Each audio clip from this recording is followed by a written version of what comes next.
federal agents launched a massive operation across the United States. Jerome Jacobson, the trusted security chief who had controlled the winning Monopoly tickets for years. Meet Uncle Jerry, the man who held the keys to a $24 million McDonald's kingdom. In 1987, McDonald's launched one of the most addictive promotions America had ever seen. Every time you bought a meal, you peeled a Monopoly sticker off the box. Collect the right properties, like Boardwalk and Park Place, and you could win $1 million. People went crazy. Offices traded stickers, but behind the scenes, someone had to guard the rare winning pieces worth millions.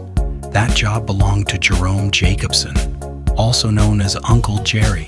Jerry worked for a marketing company responsible for producing and protecting every high-value Monopoly ticket in America. His job was simple: make sure no one could ever steal the winning pieces. And that's exactly why McDonald's trusted him with something almost nobody else was allowed to touch: the $1 million tickets themselves. But Jerry didn't actually work for McDonald's. He worked for a company called Simon Marketing, the firm responsible for running the entire Monopoly promotion. Their job sounded simple, but in reality, it was terrifying. They had to produce millions of Monopoly game pieces while secretly hiding a few extremely rare ones worth millions of dollars. Those winning pieces had to be protected like gold. So Simon Marketing created an intense security system. The rare tickets were sealed inside tamper-proof envelopes, guarded during printing, and transported under strict supervision. And at the center of that system, that's right, Uncle Jerry. He was the head of security responsible for making sure no one ever stole the $1 million pieces. In fact, Jerry had a reputation for being almost paranoid. Employees said he would check their pockets, their bags. The McDonald's Monopoly game seemed to work exactly as planned. For years, people across America were winning cars, vacations, even $1 million prizes. But after a while, something strange started happening. When the biggest prizes were claimed, the winners didn't look like random Americans anymore. Some of them knew each other. Others were somehow connected through distant relatives, friends, even the same small towns. Statistically, this made no sense. The odds of winning the $1 million Monopoly prize were roughly 1 in hundreds of millions. Yet somehow, certain circles of people kept getting incredibly lucky. At first, no one questioned it. After all, this was a game run by McDonald's, one of the biggest companies in the world, and guarding the winning pieces was the man everyone trusted. But somewhere inside the system, the pattern had already begun, and soon someone was finally going to notice. For nearly 12 years, the McDonald's Monopoly game ran without a single scandal, but in 2000, one phone call changed everything. An anonymous tip reached the FBI. The caller claimed something impossible. According to them, the McDonald's Monopoly game was completely rigged. At first, the FBI didn't take it seriously. After all, this was McDonald's, one of the most powerful companies in the world, and the promotion had been running for over a decade without any problems. But the tip contained one detail investigators couldn't ignore. The caller claimed that the winning tickets weren't being found by random customers. They were being distributed to a secret network of people across the country. Friends, relatives, even complete strangers recruited to act as winners. If the tip was true, it meant someone inside the system was controlling the prizes worth millions of dollars. As the FBI dug deeper into the McDonald's Monopoly winners, one name kept appearing in the background: Jerome Jacobson, the man everyone trusted to protect the game. But investigators were about to discover something unbelievable.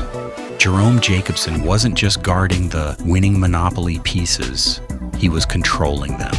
Remember those sealed envelopes carrying the $1 million tickets? The ones protected by the strictest security systems ever created. Jerry was the person responsible for transporting them. And somewhere along that journey, the envelopes were quietly opened. The real winning pieces were removed. The stolen prizes were then quietly distributed to people inside a secret network. When they claimed the prize, they kept a small cut, while Jerry secretly took the rest. For years, the scheme worked perfectly. Millions of Americans kept playing the game, believing they might get lucky. $1,000,000 prizes were never really up for grabs.